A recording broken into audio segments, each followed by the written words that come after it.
Hello everyone, আসসালামু আলাইকুম। এই সিজনে গাজরের এই কমলাভোগ রসমালাইটা না বানালেই একদম মিস হয়ে যাবে। গাজরের এই ডেজার্টটা খেতে এতটাই মজা যে একটা খেলে আপনার আরও একটা খেতে ইচ্ছা করবে। এর স্বাদ আপনার মুখেই লেগে থাকবে। আর বানানো কতটা সহজ সেটার জন্য তো রেসিপি দেখে নিতে হবে। চলুন তাহলে ঝটপট বানিয়ে ফেলি। এখানে আমি 3টা মোটামুটি বড় সাইজের গাজর নিয়েছি। এখন কিন্তু গাজরের দাম খুবই কম, তো এই ডেজার্টটা অবশ্যই বানাতে হবে। আমি গাজর 3টাকে খুব ভালো করে ছিলে নিচ্ছি।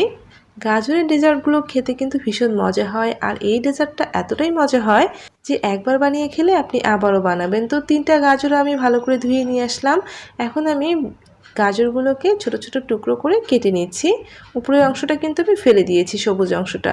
আর গাজরগুলোকে আমি ছোট ছোট করে টুকরো করছি, একটু পাতলা পাতলা করে টুকরো করে নিয়েছি। তো 3টা গাজরই আমি ভালোভাবে কেটে নিলাম। এখন এই কেটে নেওয়া গাজরগুলো আমি একটা ব্লেন্ডারের জারের মধ্যে উঠিয়ে নিচ্ছি।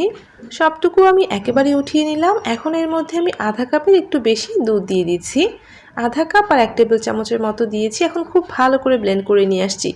একদম মসৃণ একটা পিউরি বানাতে হবে। দেখেন ঠিক এরকম হতে হবে, একদম মসৃণ করে গাজরের এই পেস্টটা বানিয়ে নিতে হবে। আমার কিন্তু গাজরের পেস্টটা বানানো হয়ে গিয়েছে। গাজরের কোনো দানাই কিন্তু থাকা যাবে না। তো এটা এক সাইডে রেখে দিচ্ছি। আমি চুলায় প্যান বসিয়ে দিয়ে 1 টেবিল চামচ বাটার দিয়েছি। আপনাদের কাছে ঘি থাকলে আপনারা অবশ্যই ঘিটা ইউজ করবেন। তো বাটারটা আমি খুব ভালো করে গলিয়ে নিয়েছি। ঘি দিলে কিন্তু মিষ্টির ফ্লেভারটা অনেক বেশি ভালো হয়। এখন আমি ব্লেন্ডার থেকে সবটুকু গাজর ঢেলে দিলাম, আর চুলার আঁচটা কিন্তু কমিয়ে রাখবেন। তো সবটুকু দিয়ে দেওয়া হয়ে গিয়েছে। এখন আমি এই বাটারের মধ্যে কয়েক মিনিট গাজরটাকে একটু ভেজে নেব, এতে করে ফ্লেভারটা ভালো হবে। এখন আমি এর মধ্যে দিয়ে দিচ্ছি চিনি। এখানে আমি 1/4 কাপ চিনি দিয়েছি। তো আপনারা চাইলে এখানে আধা কাপ মতো চিনি দিতে পারেন। তো চিনিটা দেওয়ার পরে খুব ভালো করে নেড়েচেড়ে চিনিটা গলে যাওয়া পর্যন্ত রান্না করছি। তো চিনিটা খুব ভালোভাবে গলে গেলেই নেড়েচেড়ে চিনির পানিটাকে একটু শুকিয়ে নিব। যখন দেখব যে এরকম একটু শুকনো হয়ে গিয়েছে, মানে চিনির পানিটা আর বেশি দেখা যাচ্ছে না, সেই পর্যায়ে আমি এখানে আধা কাপ দুধ দিয়ে দিলাম। তো দুধটা দেওয়ার পরে নেড়েচেড়ে নিচ্ছি। দুধটাকে ভালো করে মিশিয়ে নিচ্ছি, আর এটা কিন্তু ফুটতে শুরু করেছে। তো দুধটা ভালোভাবে মিশে গেলে এখন আমি এর মধ্যে দিয়ে দিচ্ছি আধা কাপ আর 1/4 কাপ সুজি। তো আপনারা অবশ্যই এই মেজারমেন্টে করলে আধা কাপ আর 1/4 কাপ সুজিটা ইউজ করবেন। তবে একেবারে প্রথমে দিবেন না, প্রথমে আধা কাপ দিয়ে দেখবেন যে এর ঘনত্বটা কেমন হচ্ছে। পরে যদি মনে হয় বেশি নরম রয়েছে তাহলে আপনারা আরও কিছুটা সুজি অ্যাড করে দিবেন। আর এটা চুলার আঁচ কমিয়ে দিয়ে অনবরত নেড়ে চেড়ে পাক দিয়ে একটা খামির বানিয়ে নিতে হবে। যেহেতু এখানে গাজরের পিউরি রয়েছে, এই খামিরটা বানাতে একটু সময় নিতে হবে। আপনি এখানে অনবরত নেড়ে দিবেন, আর দেখবেন যে এটা কতটা শক্ত হয়ে আসছে।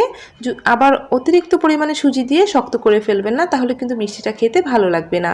তো এভাবে নেড়েচেড়ে যখন খামিরটা এরকম হবে, আর খামিরটা কিন্তু একটু নরম নরমই হবে, যখন দেখবেন যে খামিরটা প্যানের মধ্যে এভাবে একটা জায়গায় দলা পাকানো যাচ্ছে, তখনই বুঝতে হবে যে খামিরটা পারফেক্টভাবে হয়ে গিয়েছে। তো আমার খামিরটা কিন্তু বানানো হয়েছে। এখন আমি নামিয়ে খামিরটাকে খুব ভালো করে ঠান্ডা করে নিব। এর জন্য একটা প্লেটের মধ্যে আমি খুব ভালো করে ছড়িয়ে দিচ্ছি, এতে করে দ্রুত ঠান্ডা হয়ে যাবে। তো খামিরটাকে আমি ভালোভাবে ঠান্ডা করে নিয়েছি। খামিরটা যদি আপনি ভালোভাবে ঠান্ডা করে নেন তাহলে দেখবেন যে খামিরটা বেশ শক্ত হয়ে গিয়েছে। আর হাতের মধ্যে তেল কিংবা ঘি একটু লাগিয়ে নিয়ে মথে নেবেন, তাহলে দেখবেন যে খামিরটা আর হাতের মধ্যে লেগে যাচ্ছে না, আর অনেক বেশি সফট হয়েছে। আমি কিন্তু হাতের মধ্যে অল্প করে তেল লাগিয়ে নিয়ে তারপর খামিরটাকে ভালোভাবে মথে নিচ্ছি, এতে করে খামিরটা একদম সফট হবে। আর মথে নিতে যখন দেখবেন যে আপনার হাতের মধ্যে একদমই লেগে যাচ্ছে না, এরকম একটু সফট হয়ে গিয়েছে, তখনই আর মথে নেওয়ার প্রয়োজন নেই। আমার কিন্তু খামিরটা মথে নেওয়া হয়েছে। আর খামিরটা দেখেন কতটা সুন্দর হয়েছে, কতটা সফট দেখা যাচ্ছে। ঠিক এভাবেই মথে নিতে হবে। এখানে আমি 1 টেবিল চামচের একটা মেজারমেন্ট চামচ নিয়েছি, সেটা দিয়ে মেপে মেপে আমি মিষ্টির শেপ দিয়ে নিয়েছি। তো আমি একটু বড় করে বানাচ্ছি, এটা খুব বেশি ছোট করব না, আবার খুব বেশি বড় করব না, মাঝারি সাইজ করে মিষ্টির শেপ দিয়ে নিয়েছি। আর দেখেন আমি 2 হাতের সাহায্যে গোল করে নিয়েছি। আর এটা কিন্তু একদম মসৃণ করে বানাতে হবে। দেখেন কতটা মসৃণ রয়েছে, এর মধ্যে কিন্তু কোনো ফাটল নেই। আপনারা যদি খামিরটা ভালোভাবে মথে নেন তাহলে দেখবেন যে এর মধ্যে আর কোনো ধরনের ফাটল দেখা যাচ্ছে না। তো আমি এভাবে সবগুলো বানিয়ে নিয়েছি। 2 হাতের সাহায্যে গোল করে নিলেও হয়। দেখেন কতটা সফট হয়েছে, উপরটা কতটা সুন্দর দেখা যাচ্ছে। তো এভাবে মিষ্টিগুলো বানাতে হবে। আপনারা যারা 2 হাতের সাহায্যে করতে চান না, তারা কিন্তু ওইভাবে হাতের মধ্যে ঘুরিয়ে নিয়ে যে প্লেট বা বোর্ডের মধ্যে খামিরটা মথে নিয়েছেন তার মধ্যে এভাবে ঘুরিয়ে নেবেন, তাহলে দেখবেন যে খুবই মসৃণভাবে মিষ্টিগুলো বানানো হচ্ছে। তো সবগুলো মিষ্টি বানানো হয়েছে, আমি আপনাদেরকে একটু করে দেখাচ্ছি যে এটা কতটা মসৃণ হয়েছে আর কতটা পারফেক্ট হয়েছে। কোনো প্রকার স্ক্র্যাচ বা ফাটা দাগ কিন্তু নেই। তো আমি এখন এগুলো নিয়ে যাচ্ছি চুলায়, প্যান বসিয়ে দিয়ে আমি আধা লিটার দুধ দিয়ে দিলাম। তারপর আমি এর মধ্যে দিয়ে দিচ্ছি 2 টেবিল চামচ গুঁড়া দুধ। তারপর এখন একটু নেড়েচেড়ে দুধটাকে মিশিয়ে নিচ্ছি।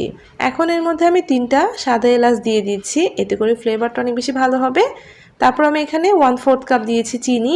মিষ্টিটা কিন্তু অবশ্যই এখানে স্বাদ মতো দিয়ে নেবেন। তারপর এর মধ্যে আমি অল্প একটু জাফরান দিয়ে দিলাম। এখন নেড়েচেড়ে জাল করে নিয়েছি। আপনাদের কাছে যদি জাফরান না থাকে না দিলেও চলবে। তো এখন আমি খুব ভালো করে জাল করে নিব। 10 থেকে 15 মিনিট অনবরত জাল করব, এতে করে দুধটা অনেকটা ঘন হয়ে আসবে। এই দুধটা কিন্তু খুব বেশি পাতলা হবে না। তো এভাবে জাল করে করে আমি ঘন করে নিচ্ছি। তো 10 মিনিটের মতো চুলার আঁচটা একটু বাড়িয়ে দিয়ে অনবরত নেড়েচেড়ে জাল করে নিলেই দেখবেন যে দুধটা খুব সুন্দর ঘন হয়ে গিয়েছে। আর এলাচ তার সাথে জাফরানের ফ্লেভারটাও ছড়িয়ে পড়েছে। তো এরকম একটু ঘন হয়ে আসলে এখন এর মধ্যে আমি সামান্য একটু লবণ দিলাম। আপনারা চাইলে দিতে পারেন, নাও দিতে পারেন। আর অবশ্যই এই দুধটাকে একটু ঘন করেই ডেজার্টটা বানিয়ে নেবেন।